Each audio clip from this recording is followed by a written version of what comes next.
जय हिंद दोस्तों जैसा कि इंडियन आर्म फोर्सेस के जवान कर्तव्य पथ पर राष्ट्र के लिए अपनी जान न्यौछावर कर देते हैं तो आमतौर पर लोग शहीद कहकर उन्हें नमन करते हैं। हालांकि सेना या पुलिस के डिक्शनरी में मार्टर या शहीद जैसा कोई शब्द है ही नहीं। वहीं ये सुनकर भले ही आपको आश्चर्य हो रहा हो, लेकिन ये सच है।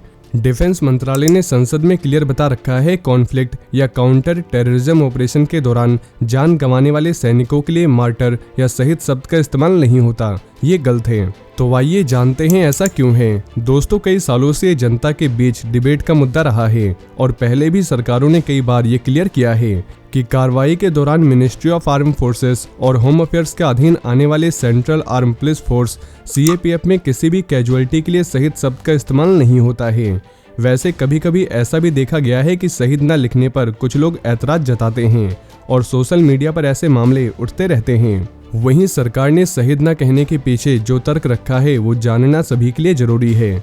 तो दोस्तों, एक सीनियर ऑफिसर के मुताबिक आमतौर पर शहीद शब्द का इस्तेमाल उन लोगों के लिए किया जाता है जो धर्म के लिए लड़ते हैं या उसकी राजनीतिक वजह होती है। साथ ही इसके धार्मिक और ऐतिहासिक मायने हैं। वैसे हमारे जवान देश की एकता, क्षेत्रीय अखंडता, संविधान और देश की रक्षा करते हुए अपनी जान न्यौछावर करते हैं। साथ ही इंडियन आर्म फोर्सेस को अपने प्रोफेशनल, नॉन पॉलिटिकल और सेकुलर नेचर पर गर्व है। ऐसे में इंडियन आर्मी के मुताबिक शहीद शब्द का इस्तेमाल गलत है। वहीं आर्मी हेडक्वार्टर की तरफ से सभी कमांड को भेजे गए एक लेटर में कहा गया कि मार्टर या शहीद शब्द का इस्तेमाल गलत है। साल दर साल आर्म फोर्सेस के कुछ ऑफिसर्स और मीडिया भी हमारे उन सैनिकों के लिए मार्टर यानी शहीद शब्द का इस्तेमाल करते हैं जिन्होंने देश के लिए बलिदान दिया है। दोस्तों, सेना के मुताबिक मार्टर उस व्यक्ति के लिए इस्तेमाल किया जाता है जिसकी मौत एक सजा के तौर पर हुई हो, जिसने रिलीजन के लिए त्याग से इनकार कर दिया हो, या फिर वो व्यक्ति जो अपने रिलीजियस या राजनीतिक आस्था के लिए मारा गया हो।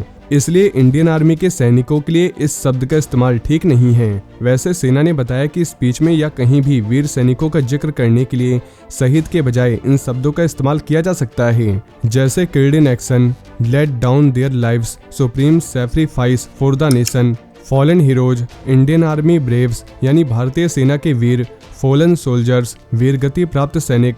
इसके अलावा ऐसे कई वर्ड्स हैं जिसका इस्तेमाल शहीद की जगह पर किया जा सकता है। वहीं गृह मंत्रालय ने 2013 और 2014 के RTI रिक्वेस्ट के जवाब में कहा था कि शहीद और मार्टर शब्द भारत सरकार द्वारा कहीं भी परिभाषित नहीं है। तो दोस्तों, मुझे उम्मीद है आप भी समझ गए होंगे कि सैनिक के लिए शहीद शब्द गवर्नमेंट द्वारा नहीं यूज किया जाता। वैसे आपकी इसके बारे में क्या राय है, नीचे कमेंट बॉक्स में बताना न भूलें। वहीं अगर आप भारतीय सेना से जुड़ी ऐसी और भी जानकारी जानना चाहते हैं तो हमारे साथ ऐसे ही जुड़े रहें। जय हिंद, जय भारत।